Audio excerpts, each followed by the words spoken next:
Olá pessoal, tudo bem? Estamos aqui para mais uma videoaula de História do nono ano, tá? É a unidade 7, Segunda Guerra Mundial, tá? Quero começar a discutir com vocês a respeito da imagem, lá na página 33, tá?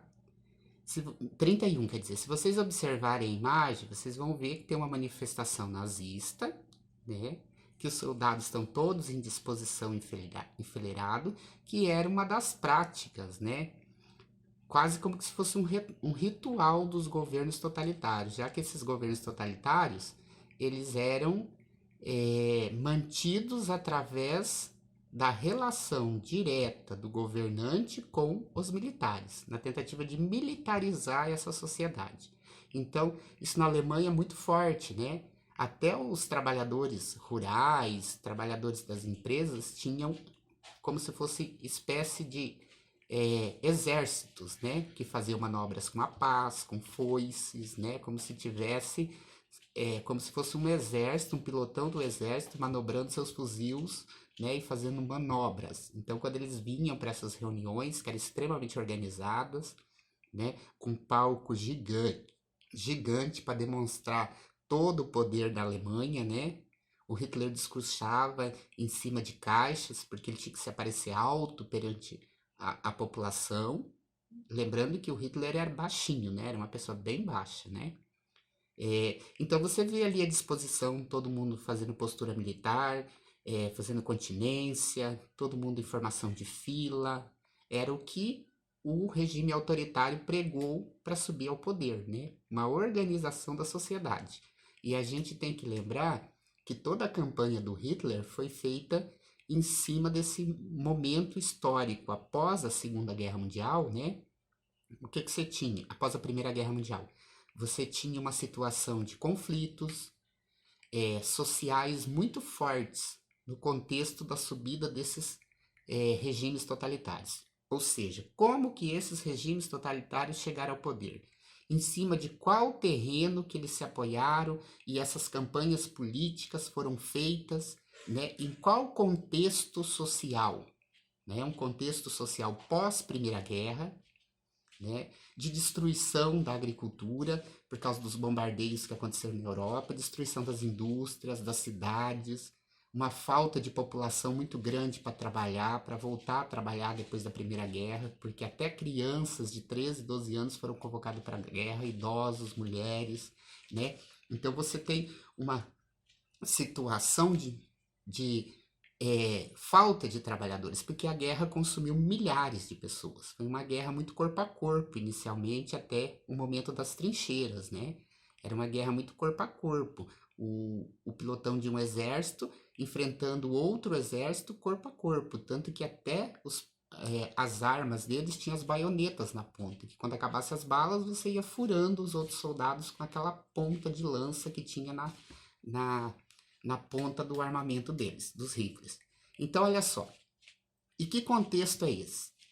Uma inflação exagerada, falta de recursos econômicos para reerguer a Europa, endividamento com os Estados Unidos, porque os Estados Unidos que financiou os países que eram contra a Alemanha, né?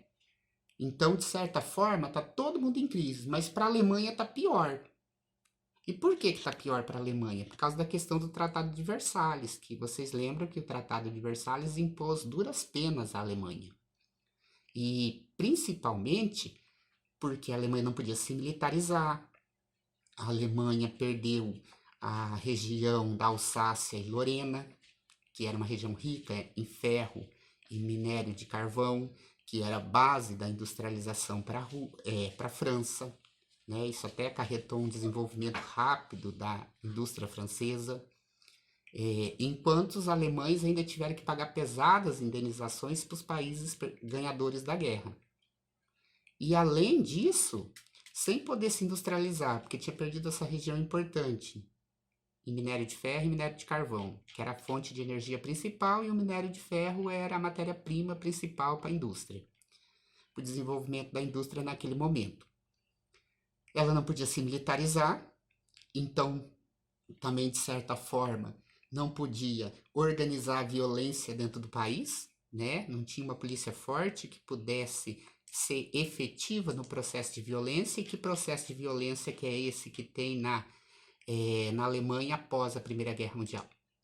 Você tem, de um lado, a classe rica, poderosa, né, que são os possuídos, que a gente já falou dentro daquela visão do Karl Marx, aqueles que possuem as terras, os meios de produção e as indústrias, que precisam produzir, mas não têm trabalhadores para produzir, não tem matéria-prima para produzir e não consegue apoio do governo, né, que até esse determinado momento é o presidente Hindenburg, né? Aí o que acontece? Essa classe fica travada, sem apoio do Estado, e também não tem condições financeiras próprias de reerguer essas indústrias destruídas. O setor agrícola está destruído por causa dos bombardeios, né? Existem minas terrestres espalhadas por todo lado, a população, grande parte, a população alemã morreu, então não tem trabalhadores, não tem como reerguer a indústria, e principalmente, pessoal, nós temos uma inflação que na Alemanha chegou a 700% ao ano, ao mês, quer dizer. Ou seja, um produto que custava R$1, daqui 30 dias ele passava a custar 70. Então, as pessoas iam receber os seus salários com carrinho de mão, com baldes, porque o volume de cédulas de dinheiro que tinha que trazer era tão grande, e o dinheiro cada dia desvalorizava mais e mais e mais, né? Aí também já explica um pouco do ódio do Hitler pelos judeus, porque os judeus, a maior parte dos judeus na Alemanha, eles eram comerciantes.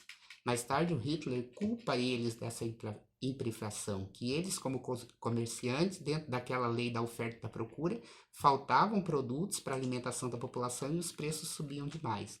Foi um dos motivos que levou ele ao genocídio, né, a tentativa de extermínio dessa raça que para ele era inferior aos alemães. Então vamos lá. Dentro desse contexto, em 1932, o Hitler foi convidado pelo Hindenburg para ser chanceler, uma espécie de primeiro-ministro, né, um representante do governo. Ele aceitou a proposta. Em 1933, ele chegou ao poder, porque o Hindenburg morreu, e aí nas campanhas políticas de 1933, ele encontrou um quadro favorável que ia de encontro com os anseios da população. E qual que era o encontro dos anseios da população nesse momento? A população queria o fim da violência, queria a volta dos empregos, a população pobre, que é denominada de esquerda, né, e que era orientada pelas ideias socialistas da Rússia, porque a população pobre via a Europa totalmente destruída. E para eles estava muito ruim, com inflação terrível, sem emprego e sem possibilidades de arrumar novos postos de emprego, porque o governo não tinha dinheiro, porque estava pagando as indenizações da Primeira Guerra Mundial. Sem produzir, e o pouco que produzia tinha que liberar esse dinheiro para pagar as indenizações da guerra e não sobrava para investir no desenvolvimento econômico da Alemanha para geração de empregos. A classe rica também não gostava porque ficava sem poder voltar a produzir nas suas fábricas, sem poder investir capitais e gerar mão de obra, que para a população pobre era ruim.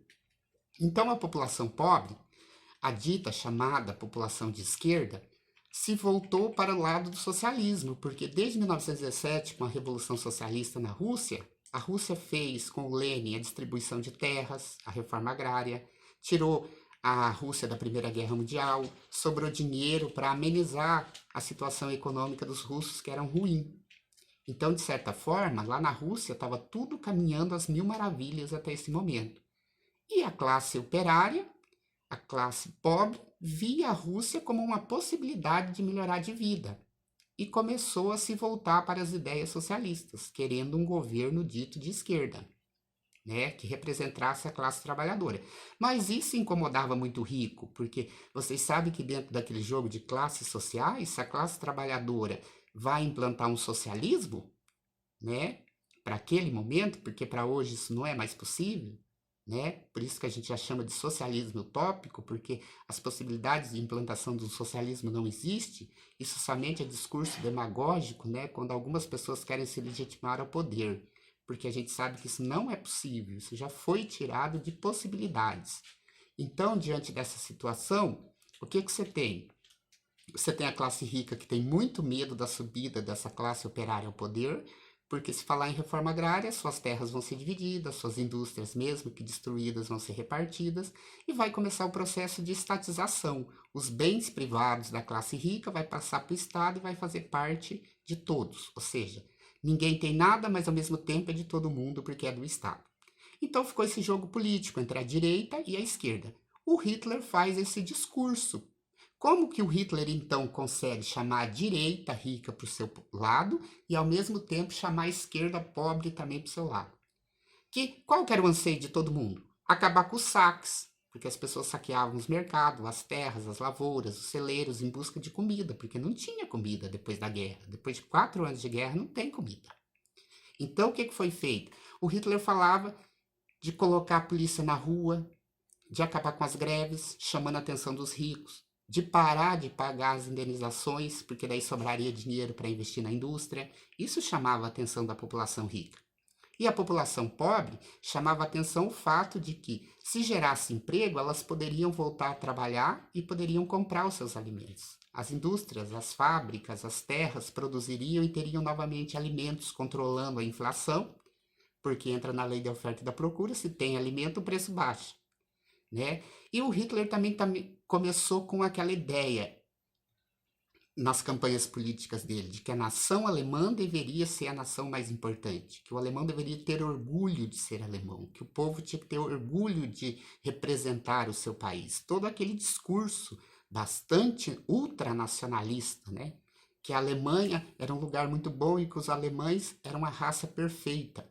Então eles não podiam ser eles não podiam sofrer a hiperinflação causada, segundo ele, pelos judeus, com o aumento dos preços, já que eles eram comerciantes. E foi dentro desse contexto que a campanha do Hitler deu certo e ele ganhou as eleições e subiu ao poder. Em 1934, que está representando a foto, aí o Hitler já é o presidente da Alemanha. E como presidente da Alemanha, por que a gente diz que não é uma ditadura? Porque ele subiu ao poder, colocou um Estado totalitário em que ele manda, mas ele subiu ao poder com o consentimento da população. Então não é uma ditadura militar, tá? Então é um governo totalitário, porque como ele vai controlar todos os setores, vai ter partido único, que é o partido nazista, os outros partidos vão ser deixados de lado. Vai ter o que mais? Vai ter uma polícia aliada, né? Então a direita rica, a população rica, privilegiada pelo governo e apoiada pelos militares, né? Isso constitui o governo totalitário do Hitler, tá ok? Pessoal, aí na página 32, tá? Nós temos umas atividades. Então, sobre a Europa no período entre guerras, assinale V para as verdadeiras e F para as falsas, tá? Tem uma questão aí, ó. Após a Primeira Guerra Mundial foi criada a Liga das Nações, tá? Ela não conseguiu evitar realmente a Segunda Guerra Mundial, porque ela foi criada para evitar outra guerra e a Segunda Guerra Mundial veio, tá? A Alemanha perdeu a Grande Guerra, mas manteve seu território intacto. A gente acabou de falar que ela perdeu a região da Alsácia e da Lorena, então não manteve seu território. A ascensão de Hitler ao poder foi um dos principais fatores que a Europa voltasse a ser ameaçada, porque quando o Hitler sobe ao poder, ele para de pagar as indenizações da guerra, pega esse dinheiro, industrializa novamente a França, começa a criar armas e os países França e Inglaterra não começam a perceber isso. Então, diante disso, o que acontece? Sobra dinheiro para investir na economia alemã. As indústrias crescem, a classe rica fica agradecida e o pobre também, de certo modo, porque ele vai conseguir emprego e vai voltar a ter comida. Então, Hitler foi ótimo para os alemães. Ele só foi ruim por causa do antissemitismo dele, que tentou eliminar as raças ditas por ele inferiores. Tá? E o fim da guerra, com a derrota da Alemanha, levou os países aliados a pensar em um período prolongado de paz. Claro, depois da Primeira Guerra e o genocídio que foi a Primeira Guerra Mundial, a quantidade de pessoas mortas, ninguém estava querendo realmente criar confusão com ninguém, e foi um fato deles deixar o Hitler meio quieto, tá? E sobre o governo de Adolf Hitler na Alemanha após a guerra, analise as afirmativas a seguir. Hitler, ao chegar ao poder, correspondeu aos anseios da população alemã pelo fim do desemprego.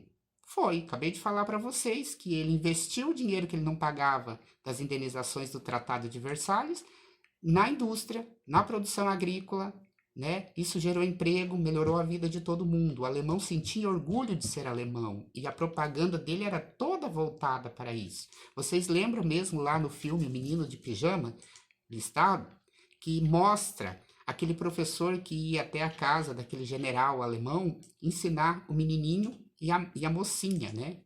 E a mocinha, numa cena do filme, mostra o quarto dela e o quarto dela é cheio de propaganda do Hitler. Né? O grande Führer, o alemão, o líder, ele está pregado por todas as paredes do quarto. Né? Então, a propaganda foi muito grande, mas a gente vai discutir isso depois.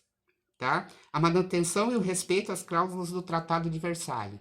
Pelo contrário, ele só conseguiu dinheiro porque ele parou de descumprir o Tratado de Versalhes. Voltou a se armar também. Fato que depois ele vai emprestar essas armas lá para o Francisco Franco da Espanha para fazer o massacre de Guernica, que vocês até analisaram o quadro do Pablo Picasso, né? Sobre Guernica, o genocídio, né? Para se implantar o autoritarismo na Espanha. Foi com as armas do Hitler, que ele já tinha parado de cumprir o Tratado de Versalhes, mas ninguém queria confusão com ele para evitar um novo tragédia, uma nova guerra, porque as pessoas estavam assim no limite com as guerras. Tá? E o 3, o Partido Nazista, com o objetivo de se fortalecer no poder, estabeleceu imensas perseguições aos socialistas alemães. Isso é verdade, né? Qual que era o objetivo do Hitler? Conter a classe trabalhadora, apesar de arrumar emprego para ela, mas tinha que conter a classe trabalhadora, por quê? Porque a classe trabalhadora era instigada pelo socialismo russo. E para deixar de haver essa desavença entre os ricos que estão no poder na Alemanha agora, representados pelo líder Hitler, e apoiados pelo poder dos militares, o poder de arma, de fogo, de controlar as greves, de controlar tudo, né, vamos dizer assim, dispersar manifestações, controlava a população para que não se voltasse para as ideias perigosas para a classe rica que eram impostas pelo socialismo, certo? Então, na próxima aula, pessoal, nós vamos discutir o expansionismo nazifascista, ok?